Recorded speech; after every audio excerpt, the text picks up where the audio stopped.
গভীর রাতে auto EVM বহন ঘিরে কুলতলিতে তুমুল বিক্ষোভ। এলাকায় উত্তেজনা, প্রশাসনের হস্তক্ষেপে পরিস্থিতি নিয়ন্ত্রণে। দক্ষিণ চব্বিশ পরগনার কুলতলি এলাকায় গভীর রাতে প্রবল বৃষ্টির মধ্যে অটো রিকশা ইভিএম মেশিন নিয়ে যাওয়াকে কেন্দ্র করে চাঞ্চল্য ছড়ালো। অভিযোগ, কোনো প্রশাসনিক নিরাপত্তা ছাড়াই অটোয় করে ইভিএম বহন করা হচ্ছিল। এই ঘটনাকে ঘিরে বিজেপি কর্মীরা প্রায় 1.5 ঘন্টা ধরে বিক্ষোভ দেখান এবং অটোটি ঘিরে রাখেন। বিজেপি কর্মীদের দাবি, তৃণমূলের মদতে ইভিএম মেশিনগুলি বদলানোর উদ্দেশ্যে নিয়ে যাওয়া হচ্ছিল। যদিও এই অভিযোগের বিষয়ে তৃণমূল কংগ্রেসের পক্ষ থেকে এখনো পর্যন্ত কোনো প্রতিক্রিয়া মেলেনি। পরিস্থিতি ক্রমশ উত্তপ্ত হয়ে উঠলে ঘটনাস্থলে পৌঁছায় প্রশাসন।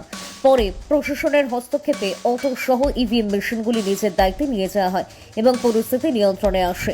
ঘটনাকে কেন্দ্র করে এলাকায় রাজনৈতিক উত্তেজনা ছড়িয়েছে। দক্ষিণ চব্বিশ পরগনা থেকে গোপাল শীলের রিপোর্ট, ডিএন নিউজ বাংলা। আমি এই দাদাকে বলছি আপনার একা নয় স্যার, আপনার একা নয়। ড্রাইভার ওটা স্যার এরকম আপনার একা নয়, এরকম অগণিত বাক্স এসেছে। বাক্স আমার সামনে খুলে গেল, কি করে খুলে আপনি বলুন, নিজে বলুন। বাক্স খুলে যায়, এসে রাখার সঙ্গে সঙ্গে বাকি প্রত্যেকটা ওখান থেকে সিলমোড় করে দেওয়া হচ্ছে। একটা সিলমোড় বাক্স খুলে যাচ্ছে। এই বাক্সগুলো সিল করা আছে দেখো। না কিছু নয়। কেন ওইভাবে নিয়ে আসবে?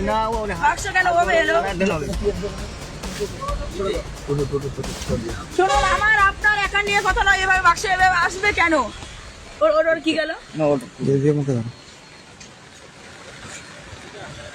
সেন্ট্রাল নেতৃত্ব আসবে এখানে। তারপর আজকে সন্ধ্যা থেকে কুলতলির গত 2 দিন ধরে সমস্যা হচ্ছে। কুলতলিতে নানান জায়গায় নানান রকম সমস্যা।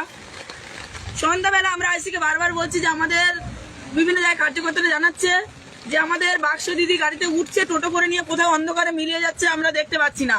তারপর হঠাৎ করে দেখছি কোনো একটা বাসের ধারে গিয়ে আবার যে গাড়ির কার সাথে বাক্স চুরি হলো, তৃণমূল জবাব দাও। কার সাথে বাক্স চুরি হলো?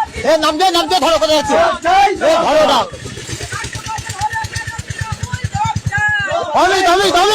আমি চলে যাচ্ছে। প্রশাসন জবাব দাও। প্রশাসন হায় বাক্স বদল হলো কেন? আইসি জবাব দিতেই হবে। বাক্স চুরি হলো কেন? আইসিকে জবাব দিতেই হবে।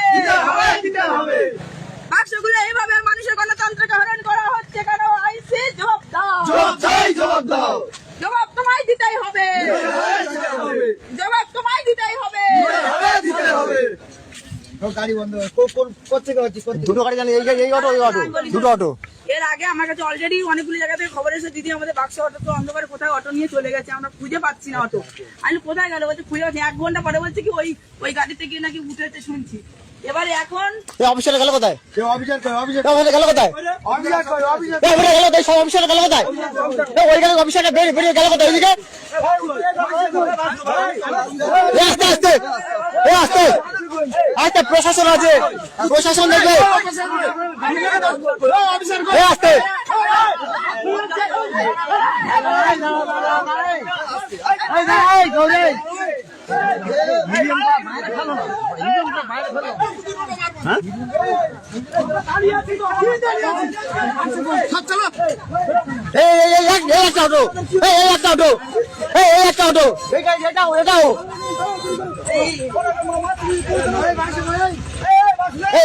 একটা